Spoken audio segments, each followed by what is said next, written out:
Alex, what's up, man? Thanks so much for joining our AI Innovators series from Salad. Excited to talk to you about all things transcription, ASR, maybe even subtitles and captions. Can you tell us a bit about yourself and what you're doing at Wordcab? Yeah, sure, Derick, and it's great to be here. Very excited to chat about this space. My name is Alex. I'm the co-founder and CEO at Wordcab, and we're first and foremost a voice intelligence company.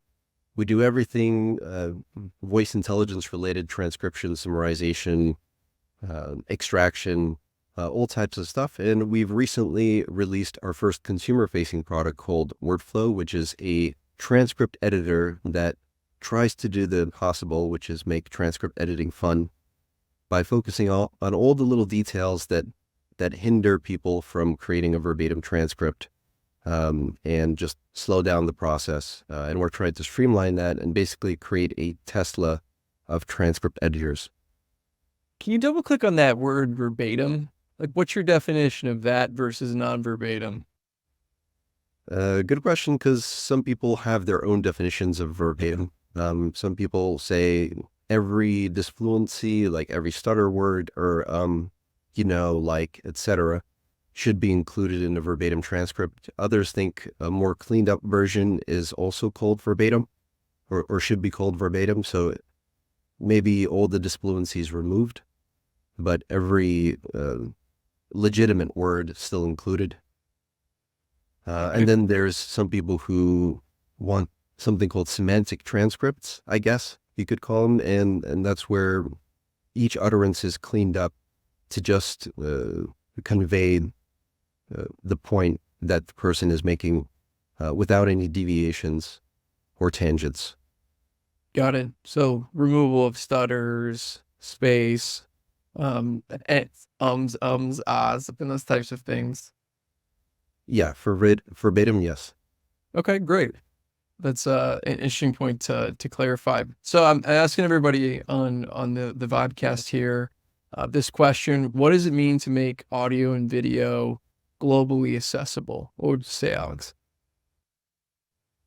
For me, accessibility in terms of video and audio captions and transcription in general is making sure that people who have some sort of disability, maybe they're hard of hearing or deaf, are still able to understand the captions or subtitles or transcript as well as someone who could hear.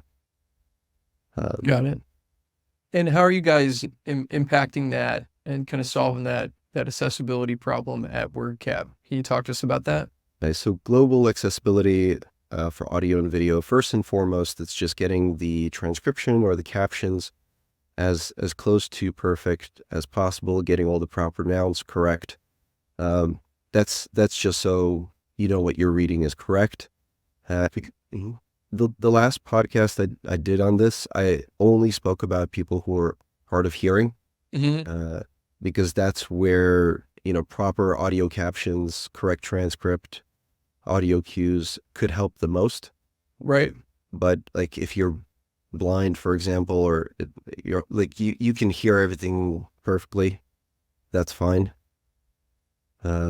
Yeah, like audio descriptions using speech to text, text to speech. Yeah, so it's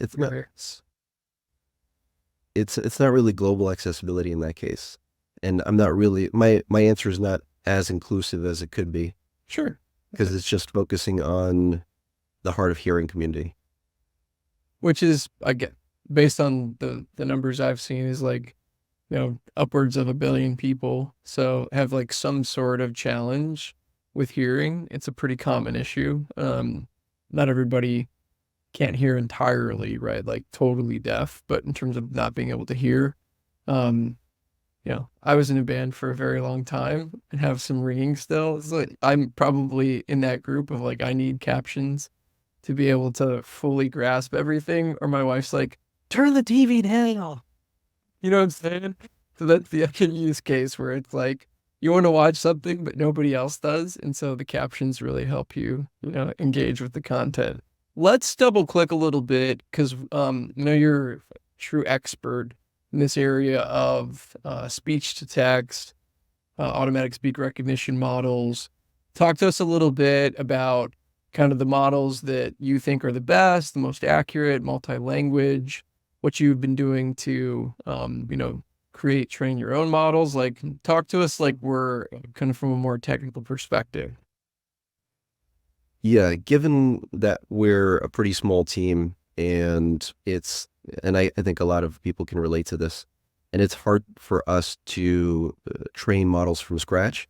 We do leverage open source a lot, but then focus our energy into post-processing. Okay.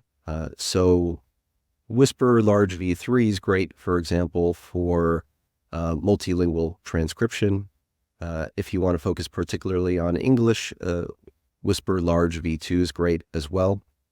And then there's optimizations made for those models, such as Faster Whisper, which is a library that speeds things up and makes Whisper a lot more CPU compatible. And then there's the NVIDIA Tensor RT LLM backend for Whisper. I know that's a mouthful, but it dramatically increases the speed of the latest Whisper models, so V2 and V3. Particularly if you just want English, pair Tensor RT LLM with the Distill Large V3 Whisper model. You might want to add that somewhere in text or something, because Sure. that's a big word salad there. We'll see how the transcription worked on this service for that. Yeah, cool. So, but that combination is great for English, especially if you're not doing diarization or anything, and Okay. just want pretty accurate, very fast English transcription. That's already a great place to start in terms of open source. And then on top of that, there's post-processing, and I think that's where smaller teams can sprinkle in their magic.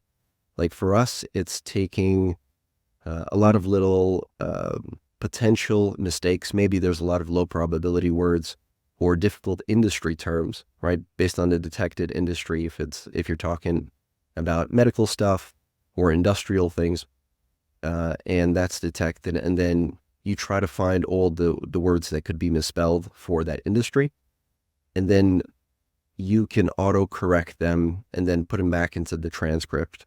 And I think that's like the last mile delivery of transcription.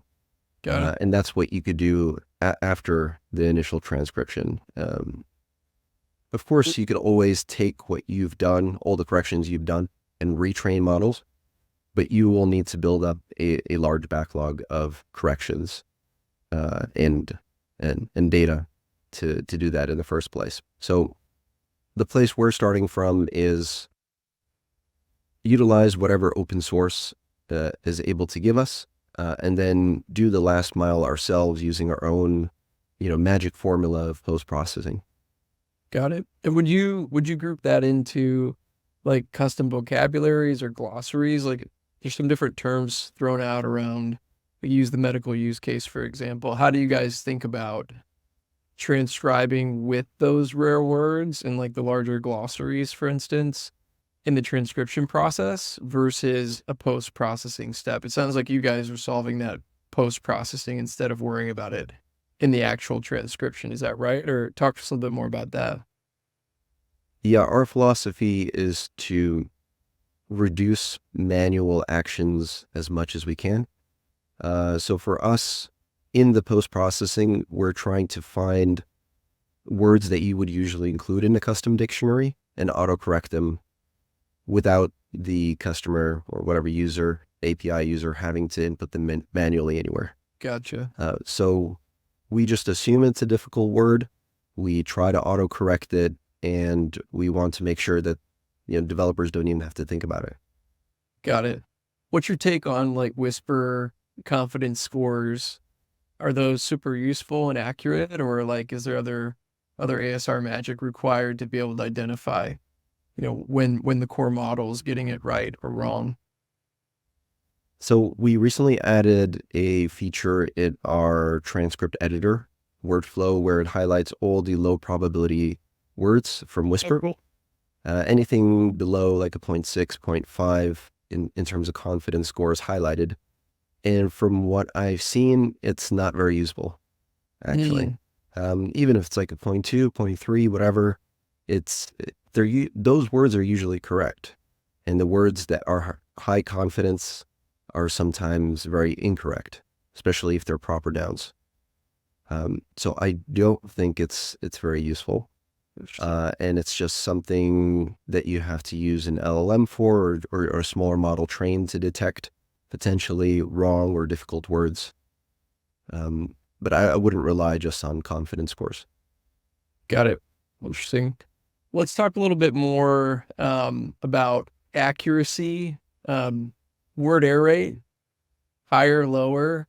There's a bunch of other errors, I think, in this like zeitgeist of transcription.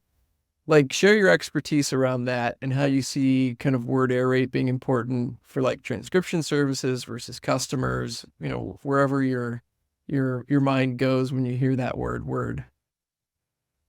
Yeah, I think it's good as a general direction. But if you have a serious customer, I think you're going to you're going to have to create a custom test for word error rate based on their domain and their audio types.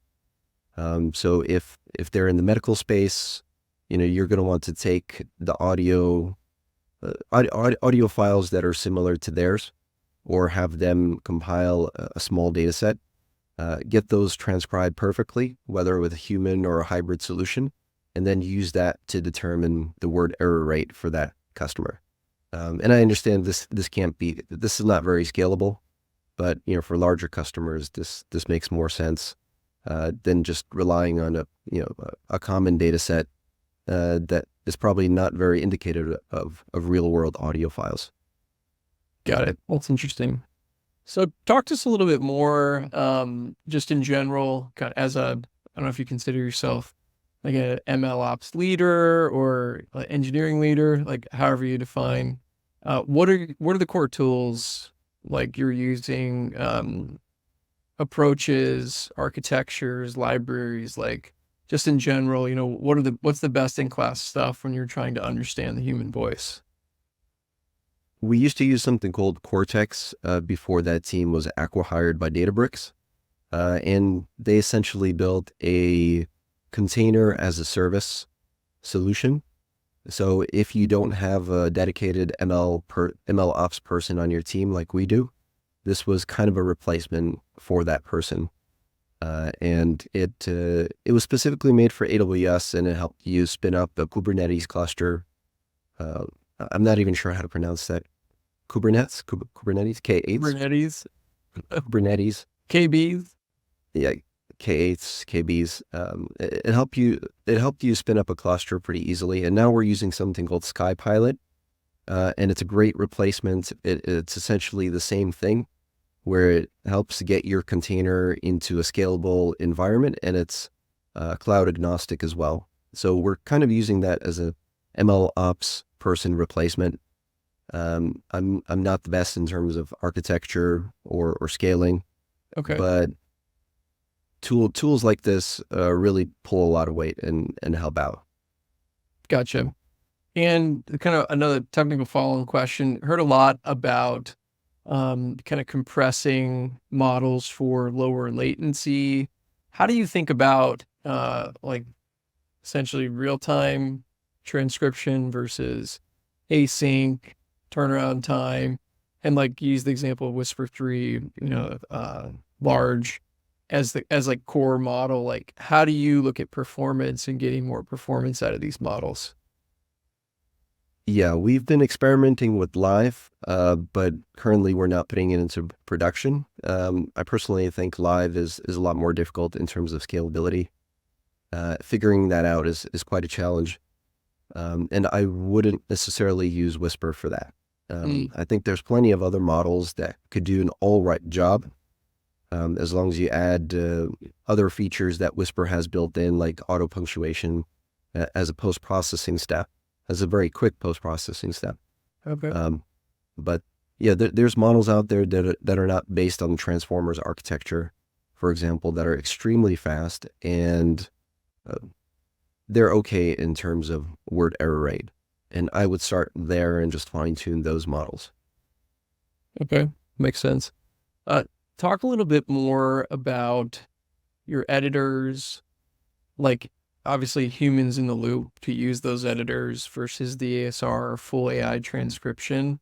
How do you see the accuracy improving with humans in the loop? And is there a day like in the future where you think AI will be good enough where humans aren't needed? Can you describe the question a little bit more in terms of the Yeah. editor? Well, you have editors, right? You're building those tools to make it possible for humans to like intervene, like human intervention. Yes. So how do you see like the need for that growing, decreasing, like the use cases? Like why are you guys investing in editors versus just focusing on, strictly AI tools? Yeah. So ASR models in general are getting better, whether they're open source or closed source. The trend is, higher accuracy, lower word error rates, lower diarization error rates. That's another cool acronym, DER, that's not used enough, and that there's not enough data sets for, or benchmark data sets for. That's always going to improve, but there's always going to be new words coming out, whether in the medical space where you have new drugs that are going through trials that are not in the lexicon yet or won't be for many years, or just to internal acronyms that don't go outside of that company. So a company might have its own way of speaking or its own vocabulary if it's big enough based on its culture. And those words will never really be captured unless you fine tune the model. So I think there's always going to be a need for a transcript editor, being able to see the transcript and improve it. And to go back to accessibility, if you want to include audio cues like this person was laughing menacingly during this scene, or someone in the meeting coughed very loudly to indicate that they wanted to speak. You're not going to get that if you can't really hear well. So you're going to need to insert those cues for accessibility purposes anyway. So I think transcript editing will always be there as a kind of a last mile thing for edge cases, and there will always be edge cases. Interesting. All right, well, we're coming up on time here. Like last question, what's the future of ASR in general in transcription? You talked about it a little bit, but like when you look out 24, 36 months, is where do you see voice going? Is that multimodal, models like we just saw that came out from OpenAI with GPT-4o and it all being merged together? Are they distinct kind of like models? Like what's your take on all of that? Yeah, and kind of touching on what I said before, the accuracy will keep increasing, word error rate, diarization rate will keep decreasing, and transcription will become a commodity or table stakes. Like you'll have to have excellent transcription, 95% accuracy, etc. in the future, and the real value will come in with what you could do after. So any post-processing that you could do, or ways you can manipulate the transcript to get what you want, or automatically redact things that are too sensitive, that's going to be more important. And transcription is going to be much more of a thing you just have to have, or a thing that's available freely for everyone to use. Yeah, interesting. So we've got a few more minutes. I'll ask one more question. So what's your take on the like picks and shovels, GPU, CPU layers below services like Wordcab? Pros, cons, obviously it's how we have a distributed cloud. It's like, what's your general sentiment, having probably used everything from a hyperscaler like AWS down to spot instances down to something like Salad? Yeah, I think the general trend is to go as cheap as possible, to use G4DN instances as much as possible. And any tool that can help you utilize spot instances in a fail-safe manner, if that makes sense, in a way where it won't interrupt your service. Yeah. And also be cloud agnostic. I think those tools will be most useful. The cheapest and most reliable way to host your models. basically. I totally get it. Great. I appreciate you taking the time. Best luck with Wordcab.